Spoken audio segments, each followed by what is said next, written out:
Shi Huang versus Hades, uma batalha que eu pude presenciar o público realmente bastante dividido em qual lado iria realmente vencer. Mas essa batalha não foi lá tão equilibrada o quanto você realmente pensa que foi. Mas apesar disso, devemos notar que o início de tudo realmente foi magnífico como sempre. A entrada do Hades com toda a sua motivação, aquele movimento básico de que ele queria vingança pela morte do Poseidon e com os detalhes a mais na sua arma que vem do seu irmão. E só deixando ainda mais claro para mim que além da sua aparência, a arma também é quase a cópia do Poseidon. De tridente, perdeu um dente e foi para bidente. Eles colocaram uma arma uau, totalmente diferente da outra, não acham? Faça-me o favor. Mas para compensar, a entrada do King já foi 10 vezes melhor do que a do Hades, porque ele saiu andando como se fosse num tapete enorme ao lado dos deuses, passando por cima dos outros imperadores. Nota 10 essa entrada magnífica. Foi exatamente ali que eu já sabia quem é que ia ter mais destaque nessa batalha. Mas no início da luta, quem demonstrou ter mais força foi o deus do submundo Hades, que ao contrário do Poseidon, ele não usava velocidade, ele tinha mais força nos braços e usava tudo isso ao favor que ele podia, porque até mesmo a poeira e os detritos do chão conseguiam se tornar armas que cortavam o corpo do King quando ele tentava desviar daqueles golpes. Porém, o rei dos humanos sempre teve uma vantagem, desde agora mesmo, que estava no início, porque a Volund dele tem uma capacidade bem roubada de devolver a força do ataque diretamente para o deus. Ainda mais com 4 formas extras nessa Volund, ou seja, 5 habilidades em simplesmente uma ombreira só.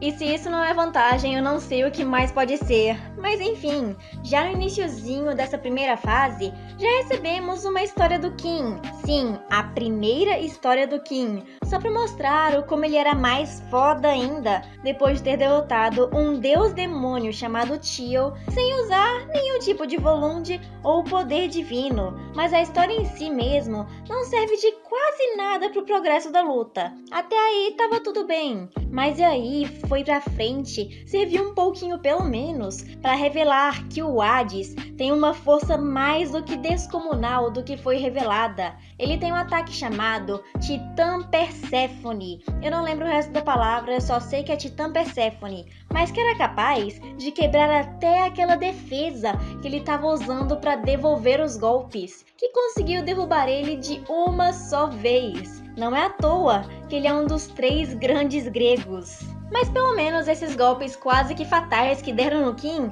ajudou a revelar a sua aparência sem a bandana, com aqueles olhos maravilhosos que me encantaram de uma só vez e com certeza as outras fangirls que ele conquistou nesse momento. E de repente, ele tinha um poder ocular, que era capaz até mesmo de burlar esse golpe mais forte do Hades, o que me deixou até que impressionada, por causa que o autor sempre tem essa tara de colocar poderes oculares em quase todo mundo nessa obra. Eu não duvido até mesmo se ele colocar um poder assim no Beowulf.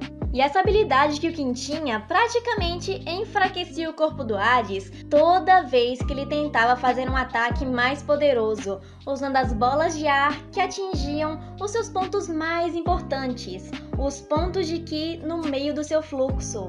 E enquanto ele usava esses poderes, ele também foi revelando outras formas da sua armadura, como por exemplo a da lança, que ele usou para praticamente perfurar o corpo do Hades somente com aquelas garrinhas que tinha nas suas mãos. E foi exatamente nessa parte que ele começou a ter um pouquinho mais de atenção no meio da luta, além do que ele estava tendo antes, o que já me fez suspeitar sobre, abre aspas, o protagonismo, fecha aspas, que estavam tentando dar para o King ganhar a batalha. E o que fez confirmar essa teoria foi na hora que ele ganhou uma segunda história de brinde, para poder falar mais das outras fases da sua vida e o problema que ele tinha de ver a dor dos outros e assumir como sua. Pra mim, uma das histórias mais bonitas que tem na obra, mas eu achei meio desnecessário colocar em 78 páginas só para adicionar algo, poderiam ter facilmente resumido, assim como a do Raiden, que teve 2 histórias, mas ambas foram resumidas para o tamanho de uma e meia no máximo.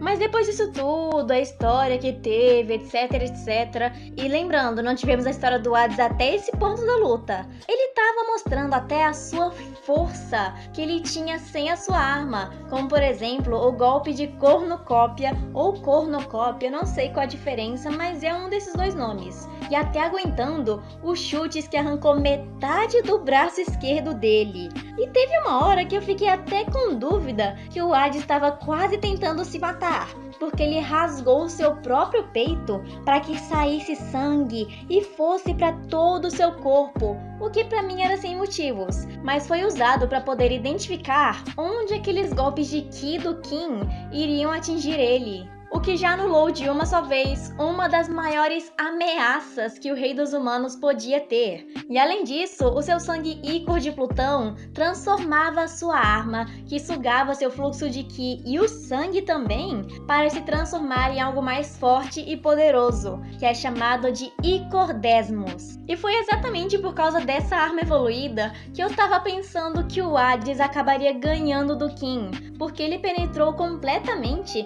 todas as defesas que o King podia possuir. Outra ameaça eliminada, e arrancou parte de seus dedos e da sua volunde, incluindo uma partezinha de cima lá bem fina no seu ombro, deixando meio que o braço que foi atingido incapacitado de fazer nada. E então, finalmente, depois de esperar séculos, tivemos a história do Hades. Eu achei que seria algo tão bom ver o passado dele e tudo, mas eu me decepcionei. A história nem sequer é sobre ele, é sobre a gigantomáquia, que ele foi lá e matou vários titãs que estavam no Tártaros, todos, se eu não me engano, mas ainda assim, não é a história dele, só mostrou a relação que ele tinha mais com Poseidon. Eu queria que tivesse sido algo melhor do que isso pro rei do submundo, um dos 3 grandes gregos. O Memura simplesmente cagou com ele aqui.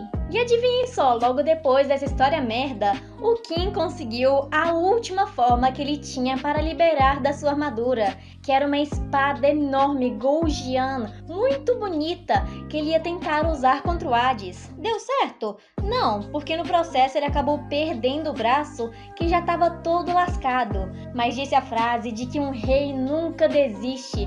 Eu fiquei, caramba, esse sim é um personagem que merece entrar nos meus favoritos. E ele foi inteligente. Na segunda vez que ele usar a sua espada contra a Icor Desmos, ele usaria a própria espada na ponta dela para ativar a mão celestial da defesa. E funcionou, por causa que ele pegou aquelas bolas de ar e acertou a arma do próprio Hades, por causa que ela já estava com tanto sangue que ali virou o novo centro do fluxo de Ki dele, que praticamente destruiu ela em vários pedacinhos, sem nem ter problema para fazer isso, e declarou praticamente a vitória dele ali. Ele passou a espada no meio do corpo do Hades e rasgou até o seu ombro, mas teve aquela cena linda do Hades falando "esse sim é um rei", antes mesmo dele morrer. Oh, coisa bonita! Mas o que fez finalmente eu pegar um pouco de empatia por ele foi quando ele se despediu dos seus irmãos, que ele não foi capaz de cumprir a promessa e o juramento que ele tinha de Poseidon de nunca perder, e estava caindo, se arrependendo e pedindo desculpas aos seus irmãos. Eu fiquei, poxa, eu não queria que ele morresse agora, mas ainda assim eu estava feliz que ele ia morrer. É meio contraditório, mas eu me senti assim. E tudo só piorou quando o próprio King ficou lá frente a frente dele e se despediu com a mão no peito, falando que era o seu amigo. E todo mundo dos humanos fez a mesma coisa. Quase me emocionei nessa cena. Mas o que importa aqui é que o Qin Shi Huang saiu vitorioso com sucesso. Mas se vocês prestaram bem atenção, o Qin teve vantagem disso o tempo todinho, sem exceções, tanto na história, quanto na luta, quanto o excesso de poderes que ele ganhou de graça. E é exatamente por isso que, pra mim, essa luta não pode ser considerada uma das melhores. Supera algumas ruins, mas tá ali no meio termo. Mas é isso que tivemos para hoje. Se vocês quiserem ver mais review dos capítulos e também das lutas que ainda não acabaram, se inscreva no canal, ative o sininho, que a gente está precisando da sua ajuda para crescer o Eterno Mangá. E até a próxima!